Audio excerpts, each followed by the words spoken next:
For joining me once again here on Talkin Fight for another episode of Boxing News Today.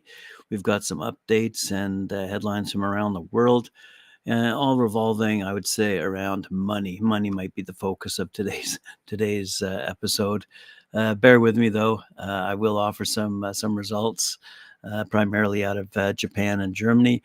Regarding some recent fights, but let's start off with the big, shall we say, news of the day involving Canelo Alvarez, who is looking to return to Matchroom after accepting an offer from PBC last year to join their stable for a couple of fights after previously being with Matchroom. So it looks like Eddie Hearn has stepped in after the Berlanga fight and would offer a lot of money, and we'll get into the money in a second. But he would like to offer Canelo to fight Edgar Berlanga and Jaime Munguia instead of David Benavidez and Terence Crawford.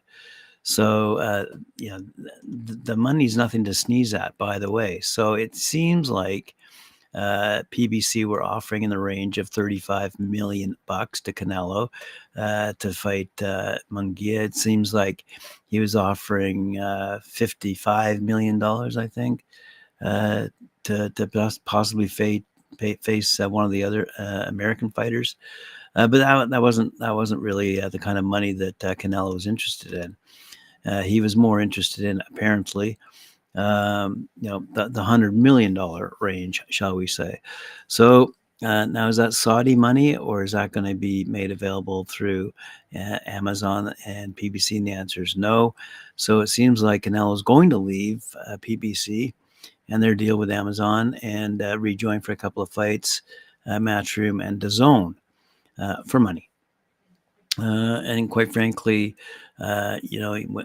when you're talking about who says what, this is all being reported by Fernando Schwartz out of Mexico. Canelo does not accept another. Canelo threatened Al Heyman and PBC otherwise. Charlo will not fight. This is what Canelo said, and I quote, well, it's not Jermal. Well, if it's not Jermal, then there's no fight in May. So apparently PBC were offering not offering Jermal Charlo, and obviously not offering the right amount of money either. Berlanga might be a good fight because I think he's Puerto Rican, not mistaken. So there might be some good interest out of the East Coast of the States and maybe the Southwest with respect to Canelo fighting. But, when you take a look at who's fighting who these days and how much money is being thrown around, it's getting a bit ridiculous at the top of the pile. You might take a look at some recent fights and what has happened. As I look at my various screens here, I see that we've got quite a few examples of fights and how much money has been made most recently. Take a look at I don't know how much Berlanga made by knocking out Patrick McCrory over the weekend there. And then putting himself, ahead of the pile, so to speak, ahead of Benavidez, ahead of Munguia, and even Jermal Charlo in the Canelo Alvarez sweepstakes. So maybe Berlanga does have a chance, especially seeing he's with the Matchroom people, and so it's going to be interesting to see what happens on the Canelo front. And from a fighting perspective, Munguia is pretty. Well, I'm going to say it. He's easy for Canelo. But it won't sell. It won't sell in the States. Benavidez isn't the easy one for Canelo, and it's worth therefore far more than the $55 million likely that PBC were offering. And as I said before, probably in the $100 million range, but that's certainly out of the range of, I would imagine, Amazon, who realistically, don't want to deal with that kind of money for a boxing match. It is a high risk venture for them.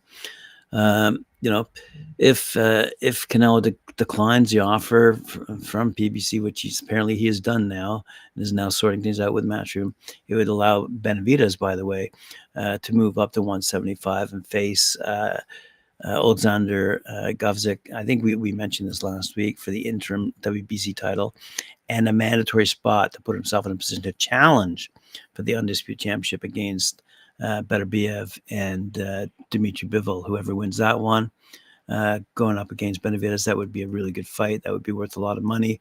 And it might be interesting to see if the Saudis would be putting up money for that as well. So, I think that's probably why Canelo is thinking, hey, man, shouldn't I be getting that $100 million? Shouldn't I be fighting in Saudi Arabia? But it'd be interesting to see. It will be interesting to see what the Saudis have to think about all this. Can he command that kind of money from the Saudis? I mean,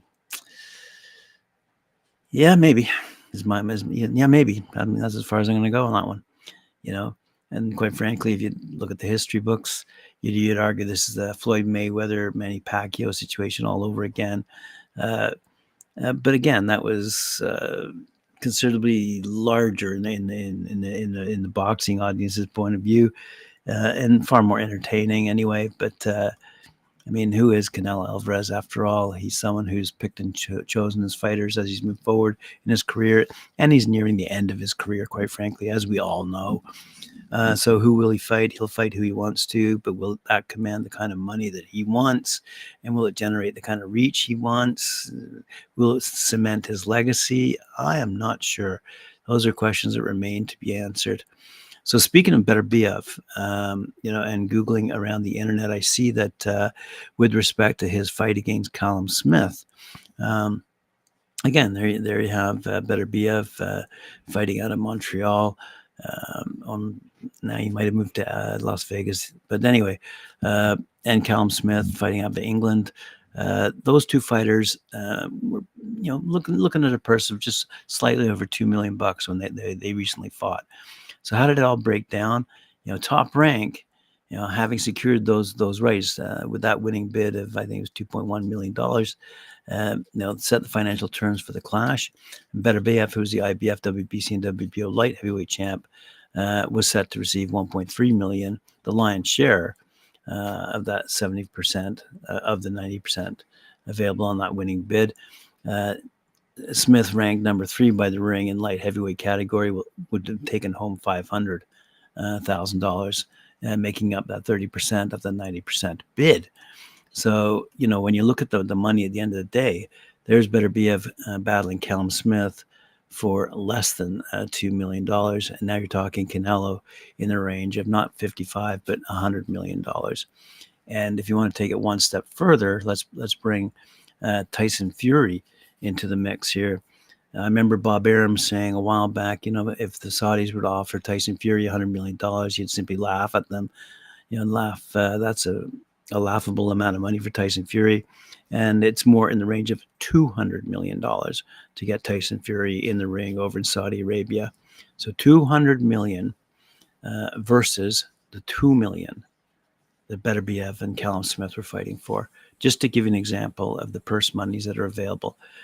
So speaking of purse monies that probably were pretty low, I'm guessing here, heavyweights Victor Faust and Igor Shevasdusky scored early victories at the Black Wolves Fight Club in Germany recently after a long break due to a back injury. Faust, now 12-1, scored a 4th-round TKO over Marcus Amuda, who's now 25-13.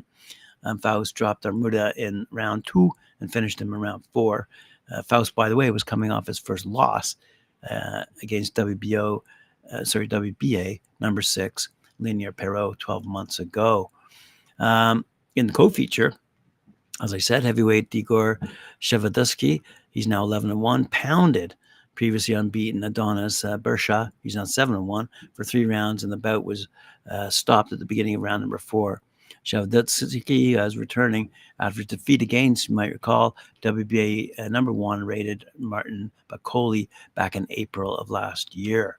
So some good fighting out of Germany. And let's have a quick look here at another fight that took place. Let's see if I 48-year-old former world champion Celino Popofritas, 41-2, by the way, 34 knockouts, returned to the ring to demolish 198-pound bodybuilder Kyber Bam Bam in 1 minute at the Rio Sao Paulo Arena in Sao Paulo, Brazil.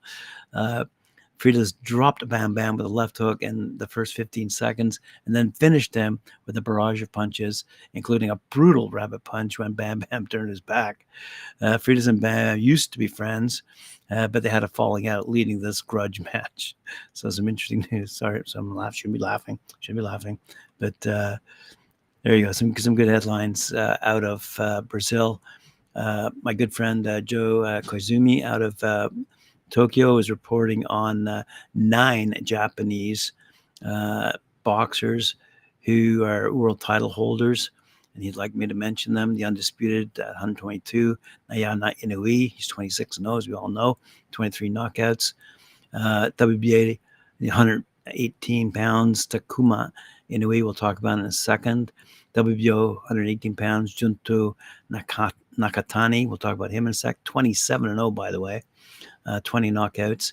WBA 115-pounder, Kazuto Ioka, 31-2-1. WBO 115-pounder, Kozai Tanaka, 20-1. WBA 112-pounder, Sergo Yun Akai, 19-2-1. WBC WBA 108-pounder, Kenshiro Teruji, 23-1. WBC 105-pounder, Yudai Shigioka, 8-0. And rounding out that top 9, IBF 105-pounder, Jinjiro Shigioka. So our good friend Joe over in Tokyo is saying he's hoping to have 10 title holders by the end of the year. So we'll see, because we are keeping track of boxing in Japan these days, and Joe's certainly keeping us informed as to who's doing well. Over in Argentina, it looks like unbeaten Jose Aguera, 11-0 of Argentina, demolished Francisco Lucero recently out of Mexico, by the way, in round 1 at the Casino Buenos Aires in Buenos Aires, Argentina. Midway through round number 1, Aguera caught Lucero with a quick left hook to the chin that sent Lucero hard to the canvas. Lucero beat the count, however, but Aguero quickly overwhelmed him with a high volume of punches against the ropes, promoting the referee to stop the bout. So Aguera retained his WBA Federatin super featherweight title, and the official time of stoppage was 1 minute 16 seconds. So I'm going to talk about the Takuma Inoue Ancajas, great Filipino fighter, in a second, because Inoue, that's Monsters. That's Monster's brother. He's the bantamweight. Takuma Inoue. He's now 19-1. Anyway, he beat the Filipino, and we'll talk about that in a second. Because when we're talking about money, it's interesting to see the WBA. That was for WBA World Title Clash over in Tokyo, by the way. And as I said, Inoue won it. And it brought in rewards a little less than a middleweight eliminator in New Jersey. So quite frankly, not probably a lot of money to you and me, but when it comes to boxers fighting for a title, not a lot of money indeed on the line there. So three of those 4 undercard bouts were for titles, as I mentioned. And as I said, one of the most successful Filipino boxers in recent years, Ancajas, held the IBF junior bantamweight belt for 6 of those years, defending it 9 times for a total of, get this, $995,000, less than $1 million. Might have shaded just over $1 million, given bonuses, but not much more. That's a total figure for 7 years of boxing, a career that saw him dominate the division. So, when we're talking about money these days, it is getting a bit ridiculous in the men's divisions, I gotta say. And who's leading that race? Tyson Fury. Anyway, let's have a quick look here at the pound for pound lists. Out of Boxing News 247.com. Let's see. Since the inception, we saw fight fans, boxing fans, constantly debating the current pound for pound lists. Who deserves to be ranked at the top or closer to the top. There was no business being there, but somehow put there anyway, which brings us to the simply fantastic boxing card the fans were treated to this past weekend over in Tokyo, which I've just mentioned, where 3 world title fights took place, with each fight proving well worth watching, with some quite astonishing skills witnessed indeed. while Japanese stars, for a reason, Kosei Tanaka and Takuma Inoue both won great fights, looking great, uh, with both either winning another world title in the case of Tanaka or retaining one in the case of Inoue. The absolute shining star of the show was Junto Nakatini. Nakantini. Nakan Nakatini. Sorry, boys. An immensely blessed southpaw, apparently, a man who seemingly does it all, with him throwing sharp and accurate punches with both hands, with him displaying superb timing and accuracy, and with Nakatini launching zingy power shots. Nakatini has also shown he has a defensive reflexes of a cat. Oh, and the 26-year-old has never once shown even the slightest sign of being tired in a fight. Add it all up, sounds like Sugar Ray Robinson. Wow. High praise indeed, a lofty comparison for sure, but the term pound for pound seems to be one that perfectly suits Nagatini, just the way it was invented for the original Sugar Ray. Like the greatest to ever do it, Nagatini has gone through some weight divisions, has done so with ruthless efficiency, not held back, and made to wait his turn for a shot at gold the way Robinson was. Nagatini won his first world title on his 21st outing. Since then, Nakatini, who might not be at his peak yet, and there's a scary thought for each and every bantamweight out there right now, he's gone from strength to strength. He's a three-weight champ now and perfect 27-0. Nagatini might never taste defeat. That's how good he looks, how good, how great, absolutely great as he's shown himself to be. To repeat, Nagatini seems to have zero flaws.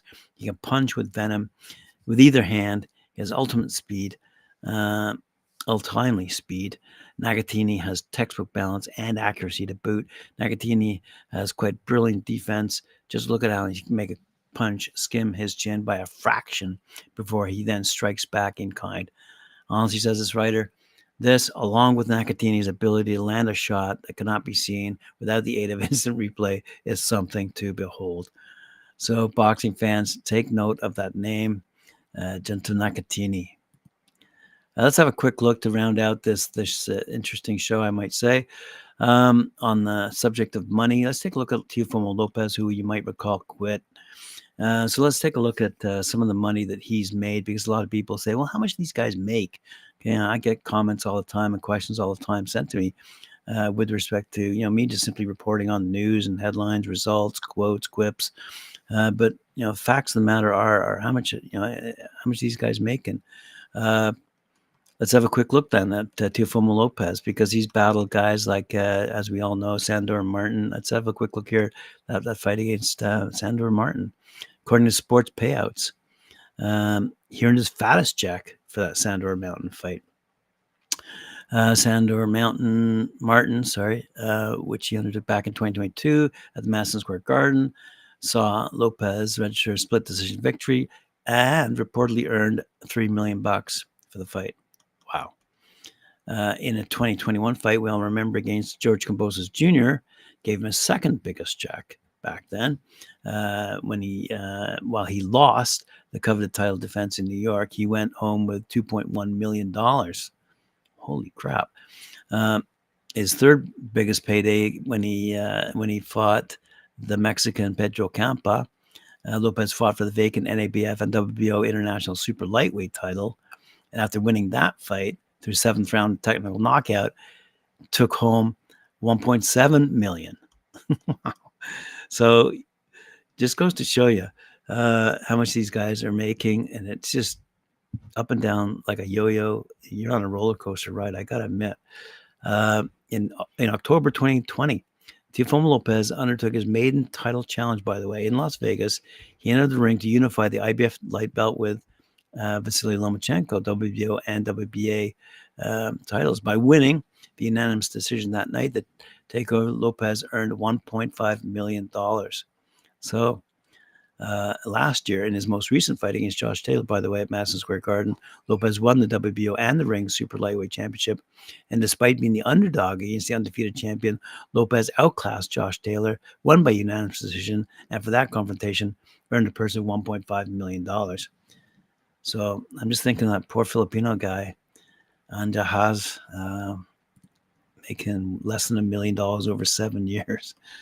Anyway, like I said, Tyson Fury's looking at $200 million, and I haven't seen how much in recent days these other fighters are getting paid over in Saudi Arabia. But it is worth looking at from a fun perspective, seeing I'll never make 1.00% of that kind of money. Anyway, thanks for listening to me today. Appreciate it. Remember to like, share, subscribe, hit that notification bell. We'll see you at 11 a.m. Eastern Time tomorrow here on Talkin Fight. Thank you.